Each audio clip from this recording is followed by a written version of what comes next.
নমস্কার বন্ধুরা, আপনাদের সবাইকে স্বাগতম আমাদের চ্যানেলে। আজ আমরা কথা বলবো বাংলার এক অত্যন্ত রহস্যময় এবং লোকবিশ্বাসে ঘেরা দেবী ওলা বিবি সম্পর্কে। আপনারা কি জানেন, একসময় মহামারী, বিশেষ করে কলেরা থেকে রক্ষা পাওয়ার জন্য মানুষ ওলা বিবির পূজা করতেন। হিন্দু মুসলিম মিলিত সংস্কৃতির এক অনন্য প্রতীক এই ওলা বিবি, যিনি আজও বাংলার গ্রামাঞ্চলে পূজিত হন। কে এই ওলা বিবি, কেন তাকে রোগের দেবী বলা হয়, আর কিভাবে গড়ে উঠল তার পূজার এই অনন্য প্রথা? এসব প্রশ্নের উত্তর জানতে হলে ভিডিওটি শেষ পর্যন্ত অবশ্যই দেখুন। চলুন শুরু করা যাক আজকের যাত্রা। ওলা বিবির রহস্যময় জগতে। ওলা দেবী অন্যতম লৌকিক দেবতা। ময়দানবের স্ত্রী হিসেবে পরিচিত ওলা দেবী ওলাউঠা বা বিসূচিকা বা কলেরা রোগের অধিষ্ঠাত্রী দেবী। তিনি ওলাইচণ্ডী, ওলা বিবি, বিবিমা ইত্যাদি নামেও পরিচিত। অতীতে প্রায়শই ওলাউঠা রোগ মহামারী আকারে দেখা দিত এবং এতে বহু লোকের প্রাণহানি ঘটত। তাই এই রোগ থেকে রক্ষা পাওয়ার জন্য পল্লীবাসীরা ওলাদেবীর পূজা করত।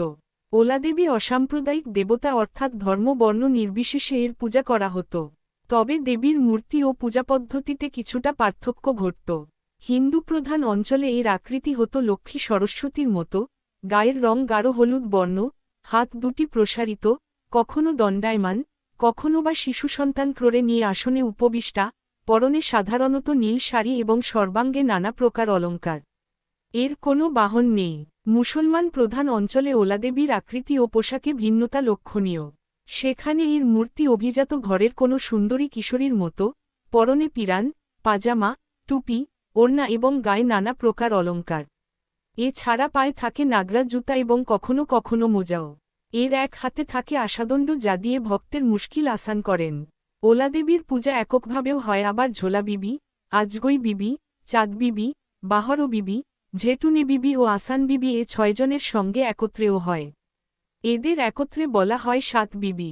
কারো কারো মতে এরা ব্রাহ্মী, মহেশ্বরী, বৈষ্ণবী, বরাহী, ইন্দ্রাণী প্রভৃতি পৌরাণিক দেবীর লৌকিক রূপ। এদের একত্র পূজার প্রথা প্রাগৈতিহাসিক যুগেও প্রচলিত ছিল বলে মনে করা হয়, কারণ মহেঞ্জোদারো থেকে প্রাপ্ত একটি মৃণময় ফলকে ৭টি নারীমূর্তি পাশাপাশি দণ্ডায়মান দেখা যায়। ৭ বিবির মধ্যে ওলাদেবীই প্রধান। ভক্তরা তার উদ্দেশ্যেই পূজা দেয়, তবে অন্যরাও সে পূজার ভাগ পায়। ওলাদেবীর পূজা হয় পল্লীর বৃক্ষতলে পর্ণকুটিরে। হিন্দু প্রধান অঞ্চলে শনি অথবা মঙ্গলবারে পূজা হয় এবং পূজায় নিরামিষ নৈবেদ্য দেওয়া হয়। পূজার পৌরোহিত্যে যেকোনো বর্ণ বা সম্প্রদায়ের লোকের, এমনকি নারীরও অধিকার আছে। মুসলমান প্রধান অঞ্চলে একে ওলাবিবি বা বিবিমা নামে মানত করা হয়।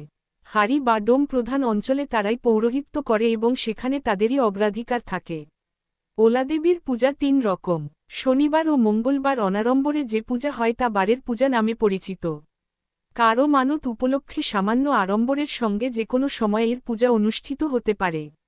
তাছাড়া কোথাও কলেরা রোগ মহামারী আকারে দেখা দিলে সে এলাকার লোকজন গ্রামের মোড়লের নেতৃত্বে সমষ্টিগতভাবে এর পূজা দেয়। হিন্দু ধর্মাবলম্বীরা ওলাইচণ্ডীকে লক্ষ্মী ও সরস্বতীর মিলিত মূর্তি মনে করে।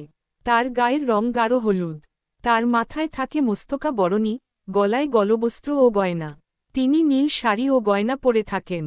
হাতে বিশেষ কোনো মুদ্রা দেখা যায় না, দুটি হাত প্রসারিত অবস্থায় থাকে। দেবী কখনো দণ্ডায়মান, আবার কখনো মূর্তিতে তার কোলে একটি শিশুকে দেখা যায়। দেবী শালঙ্কারা ও এলোকেশী রূপ দুইই দেখা যায়। মুসলমানরা তাকে ওলা বিবি বা বিবিমা বলে।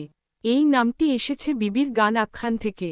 এই আখ্যান অনুসারে তিনি এক কুমারী মুসলমান রাজকন্যার সন্তান। তিনি অলৌকিক উপায়ে অদৃশ্য হয়ে যান এবং পরে দেবী রূপে আবির্ভূতা হন। তার আবির্ভাবের কারণ ছিল তার দাদা মশাইয়ের ও রাজ্যের মন্ত্রীদের সন্তানদের আরোগ্য দান করা। ওলাদেবীর পূজায় কোনো সাম্প্রদায়িকতা নেই। হিন্দু মুসলমান একসঙ্গে একই পুরোহিতের হাতে পূজার নৈবেদ্য ও মানতের দ্রব্য প্রদান করে। পুরোহিত নিম্নবর্ণের হিন্দু কিংবা মুসলমান হলেও কেউ তার নিকট থেকে নৈবেদ্য গ্রহণে দ্বিধা করে না। ওলাদেবীর নৈবেদ্য অতি সাধারণ সন্দেশ, বাতাসা ও পান সুপারি, কোথাও কোথাও আতপ চাল ও পাটালিও দেওয়া হয়। এ পূজায় বিশেষ কোনো মন্ত্র নেই, তবে কোনো হিন্দু পুরোহিত পূজার সময় এসো মা ওলাদেবী, বেহুল রাড়ির ঝি এরূপ আবেদন করে থাকেন। পশ্চিমবঙ্গের ২৪ পরগনা, কলকাতা, হাওড়া, বর্ধমান, বীরভূম, মেদিনীপুর প্রভৃতি অঞ্চলসহ বাংলাদেশের বিভিন্ন পল্লীতে একসময় খুব গুরুত্বের সঙ্গে ওলাদেবীর পূজা অনুষ্ঠিত হতো। বর্তমানে আধুনিক শিক্ষা ও চিকিৎসাবিজ্ঞানের প্রভাবে সমাজ থেকে এসব আচার এক প্রকার উঠে গেছে বলা যায়।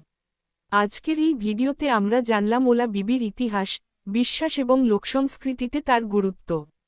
তিনি শুধু এক দেবী নন, বরং মানুষের আশা, ভরসা আর রোগমুক্তির প্রতীক। গ্রামীণ বাংলার এই ঐতিহ্য আজও আমাদের সংস্কৃতির গভীরে প্রথিত। ভিডিওটি ভালো লাগলে লাইক, শেয়ার এবং চ্যানেলটি সাবস্ক্রাইব করতে ভুলবেন না। আবার দেখা হবে নতুন কোনো গল্প ও ইতিহাস নিয়ে। ধন্যবাদ সবাইকে।